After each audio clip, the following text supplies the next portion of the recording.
Hello viewers, परवा मी एक video बनवला होता.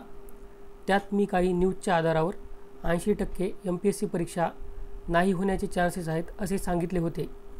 त्या व्हिडिओची लिंक तुम्हाला वर आय बटनमध्ये दिलेली आहे, तो तुम्ही पाहून घेऊ शकता. आज हा व्हिडिओ मी अशाच काही न्यूज आणि MPSCच्या ॲक्टिव्हिटीजच्या बेसवर बनवला आहे. आपल्यासाठी खूपच आनंदाची बाब आहे. आपण 100% आता सांगू शकतो परीक्षा होणारच आहे. मी एवढे खात्रीने कशाच्या जोरावर बोलत आहे ते आपण पाहूया. व्हिडिओ पाहिल्यावर तुम्हीसुद्धा एवढ्याच खात्रीने सांगाल की परीक्षा होणारच आहे. व्हिडिओ सुरू करण्याच्या अगोदर ज्यांना वाटते परीक्षा होणारच आहे त्यांनी कमेंट बॉक्समध्ये यस म्हणून टाईप करा.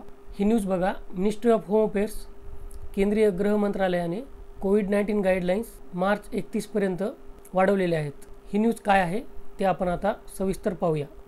The home ministry Friday sed the existing covid guidelines will remain in force till March 31. केंद्रीय गृह मंत्रालयाने सांगितले की ज्या आत्ता कोविड-19साठी गाईडलाईन्स म्हणजे नियम लागू आहेत ते 31 मार्चपर्यंत राहणार आहेत.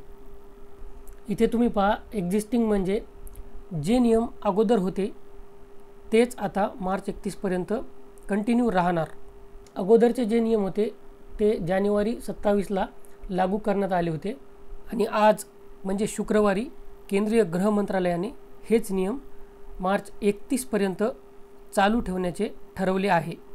आता आपण पाहूया जानेवारी 27ला लागू केलेल्या नियमात कशाची परवानगी आहे आणि कशाची नाही ते.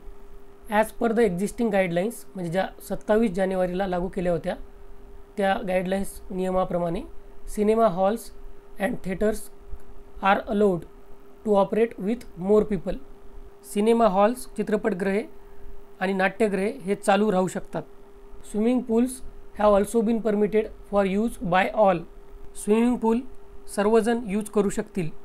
देर is no restriction on interstate and intrastate movement of persons and goods including those for cross land border trade.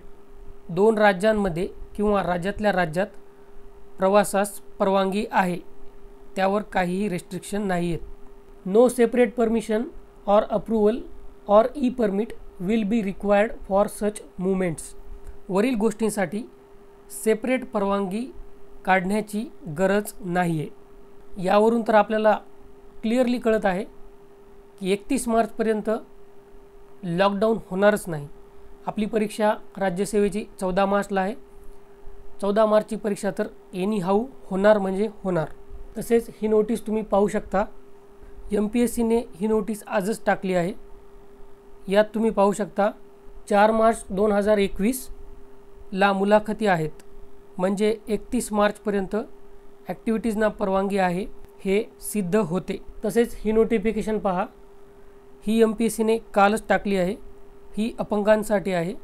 पण यात बघा 14 मार्चला होणाऱ्या राज्यसेवा परीक्षेसाठी ही नोटिफिकेशन आहे. याचा अर्थ आपण कॉन्फिडेंटली असे म्हणू शकतो की परीक्षा होणारच. लागा आता अभ्यासाला, फालतू टेन्शन द्या सोडून. All the best. थँक्यू.